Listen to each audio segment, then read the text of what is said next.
किसी ने बड़े कमाल की बात कही है कि इस दुनिया में जैसा दर्द हो वैसा मंजर होता है। अरे मौसम तो इंसान के अंदर होता है। नमस्ते, मैं हूं आरजे कार्तिक। एक बड़ी छोटी सी कहानी एक मठ की, जहां की परंपरा थी, जहां का नियम था कि जो भिक्षुक वहां रहते थे उन्हें मौन का महत्व समझाया जाता था। चुप रहने की वैल्यू क्या है, इंपॉर्टेंस क्या है, ये बताई जाती थी।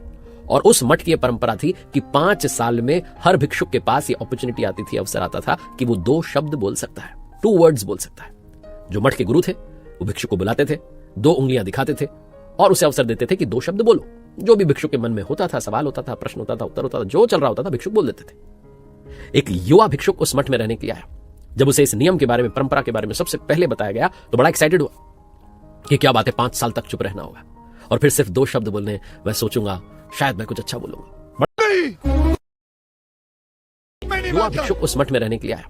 जब उसे इस नियम के बारे में, परंपरा के बारे में सबसे पहले बताया गया तो बड़ा एक्साइटेड हुआ कि क्या बात है, 5 साल तक चुप रहना होगा और फिर सिर्फ 2 शब्द बोलने। मैं सोचूंगा शायद मैं कुछ अच्छा बोलूंगा। बड़ा एक्साइटेड था।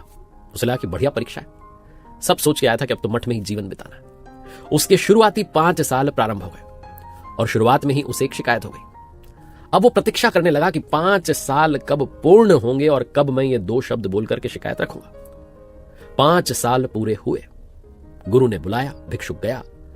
गुरु ने परंपरा अनुसार 2 उंगलियां दिखाई और इसे 2 शब्द बोलने थे। इसने 2 शब्द बोले, गंदा खाना। भोजन जो है बड़ा गंदा, ये कहना चाह रहा था, गंदा खाना। गुरु जो है वो मुस्कुराए और इसे कहा, इशारे में जाओ।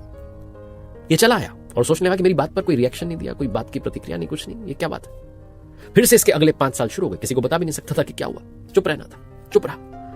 अगले जो 5 साल थे उसमें फिर से इसके सामने एक समस्या आ गई। इसे लगा फिर से ये 5 साल खत्म हो तो फिर से कि क्या प्रॉब्लम है। दूसरे दौर के जो 5 साल थे, यानी कि 10 साल जब पूरे हुए, गया गुरु के सामने। गुरु ने फिर से 2 उंगलियां दिखाई और अब की बार ये बोला, कठोर बिस्तर।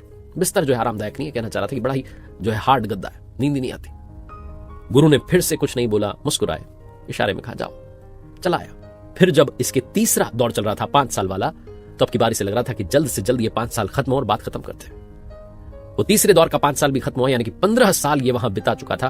वो जो 5 साल खत्म हुए थे तीसरी बार वाले, गया गुरु के पास। गुरु ने 2 उंगलियां दिखाई, इसे 2 शब्द कहने थे। इसने कहा, नहीं होगा, मुझसे नहीं हो पाएगा। गुरु ने कहा, मुझे पता था तुम जा सकते हो। चला आया मठ छोड़ करके। कहानी पता है क्या सिखाती है? अगर वो जो भिक्षुक था शुरुआती 5 साल में ही उस समस्या का निवारण ढूंढ लेता, सोल्यूशन ढूंढ लेता, लाइफ आसान हो जाती।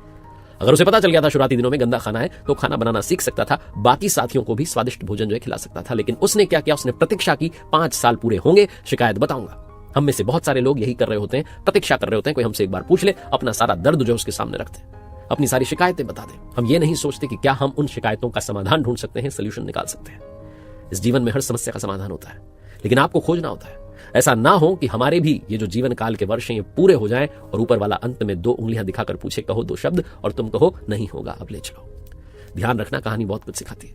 एक बार फिर से वही बात जो अक्सर आपसे कहता हूं, कर दिखाओ कुछ जैसा कि दुनिया करना चाहे आपके जैसा।